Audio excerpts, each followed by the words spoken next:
Danica Lorer, and this is Lit Happens, your celebration of the literary arts here in Saskatchewan. Today, I'm very pleased to welcome Michael Gaudet. Now, Michael is one of Canada's best-known large mural painters. His work can be found across the country. He is also a proud Métis writer, artist, and an activist for organ donations. We're here to talk about his books, Dancing with Rejection, and A Work in Progress, The Life My Brother Saved. Welcome to the show, Michael. Thank you for the invitation, Danica. So I'm really pleased to talk to you about your books. Now, your memory is amazing to me, how you've remembered so many stories and written them down. So tell me a little bit about how this whole project started. Well, you know, I actually started writing things down. If you're old enough to know longhand on loose leaf, that's the beginning. I really started writing things down when I was just a young kid, like maybe 12 or 15 years old, and I hung on to all those handwritten notes for years and years, always thinking that someday I would get around to actually publishing these things in a memoir. But of course, you know, the eventual getting around to it thing, you know, gets a little old after, say, 25 or 30 years. But, you know, this is basically how it started. When I was about 19 years old, I was diagnosed with renal failure, which is kidney failure, and I ended up in the hospital in Sunnybrook, and I had a very life-changing, near-death experience when I was only 19 years old. But only 7 months later, my brother donated a kidney, which sustained me in glorious health for over 34 years. However, in May of 2014, my kidney function deteriorated to the point where I needed to go back on dialysis here in Saskatoon. And the day I started back on dialysis, I went out and bought a laptop. And so, back to the longhand on loose leaf, I started digitalizing all of my handwritten notes when I went back on dialysis, because I discovered that I had 12 hours of me time every week. And I decided to put them to good use. So I started typing. And within about a year and a half, I had my first book published, which was the first of 3 books of my memoirs. And so, as you say, the memory thing, really, I was able to rely on my handwritten notes written in real time over the years. So that's kind of how it all came about. Well, I wondered about that because you've got such vivid detail in the stories, and I couldn't imagine not having something to fall back on. But I didn't know about that. That's how it transpired. That was very smart right from the beginning to have that. Now, would you like to read to us a little bit from your work? Yes, I would. This first little bit here talks about the untimely death of my father, Robert Joseph Gaudet. This book is actually written in his memory. On November the 22nd, 1963, the family was jolted by 2 pieces of news. In the morning, the world listened in shock as the assassination of President John F. Kennedy was reported. The 22nd day of the 11th month in 1963, we heard the earth-shaking news of the assassination of JFK while still in school. The whole school listened to the sobering news live on the radio as the events quickly unfolded. All around there were adults, openly sobbing and weeping at the news.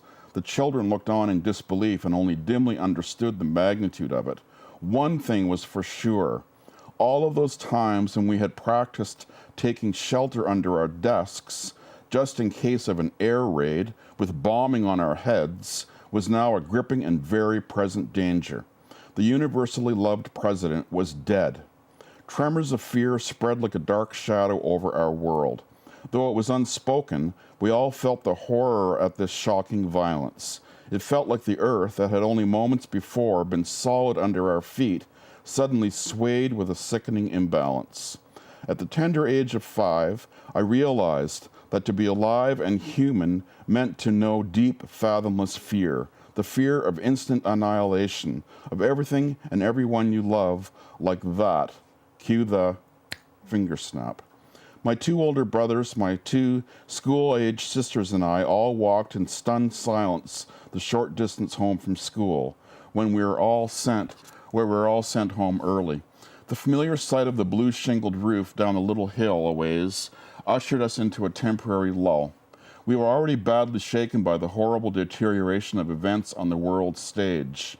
There was a little insignificant vacuum without our dad that was disturbingly exploded into a gaping maw by the arrival then of our flushed and tragic mum with the mistily smiling man in black. That afternoon, the clan was doubly assaulted by news of the death of their patriarch, Robert. 2211, 2211. Wow. Funny that happened on the same day. Yeah, yeah, but you also make connections to synchronicity in some of your, when you talk and when you write as well. Right. So it's an interesting universe that we live in. So do you want to read a little bit from the other book as well? I'd love to. On a much lighter note, this is chapter 50 from a work in progress called The Angel Dance. Make no mistake about it, it is no easy thing to scrape together a viable livelihood as a full-time freelance artist. It's not the most reliable or consistent source of income by any means. Every so often, when we were really feeling the pinch, we'd come together to battle the cruel spoof that we were living in poverty. Sharon dismissed this notion and said, "Money isn't everything. Think of all our blessings. We have friends who love us. We have our health. We just have to put our energy to the universe. Very positive energy. The universe will honor that kind of invocation. Just have faith." There remained the nagging doubts in my mind that this wasn't enough and that I had to put myself out there more. All of our contracts depended on personal contact with our potential clients.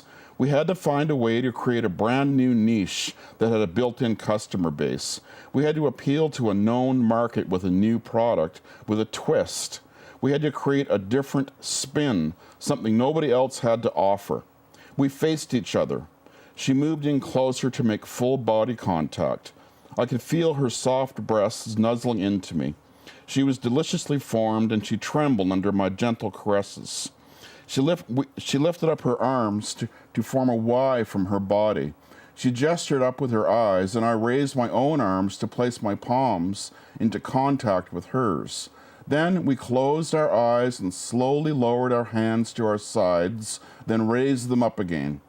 Energetic colored waves in the air described the elongated oval that our arms had traced in space. We were breathing slowly in unison, taking in large lungfuls and then expelling our breath in a cycle. As our breath quietly swelled in and out, we continued to raise and lower our arms. We synchronized our breathing.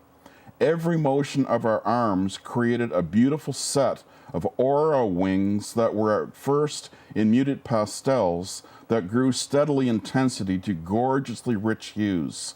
Our fingertips emitted a rippling glow, and as our hands went up to gently touch at the apex, an exquisite cascade of plush purple velvet plumed higher than before, like giant feathers. The beautiful wings slowly fluttered in unison with our bodies as we silently danced. Each successive flap gained momentum until we could feel ourselves surging through a drift of 1 billion sparkling diamonds. Our time was spent at this, and we came out of a sort of trance. There was a moment of profound recognition that passed between our eyes as a surge of intimacy.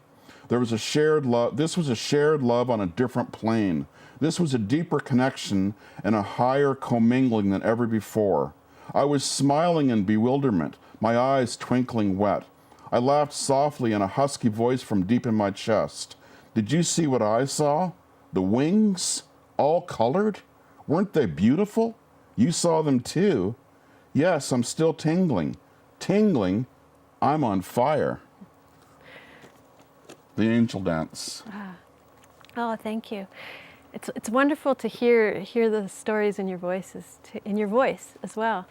Now these books they're works of art too. They have your words, your memories, your stories, both stories of your personal stories, but also work stories. You have photographs, poetry. It's really a wonderful collection for all the senses. Thank you, Danica. but we're out of time. Right. So I'd just like to know where people can find your books. Well, first and foremost, at the store that my wife and I run seasonally at Manitou Beach called Gigi's. And they're available, of course, on Amazon.com and CA, and also through my website, which is mrgaudet.com. Wonderful. Well, thank you so much for being on the show with us today. It was an absolute pleasure, Danica. Thank you for the invitation. I'm Danica Lorer, and this is Lit Happens. You can find past episodes by going to Shaw TV Saskatoon on YouTube. You can find me on Facebook or Twitter, or you can get a hold of me at danicalorer@gmail.com. Thanks for watching.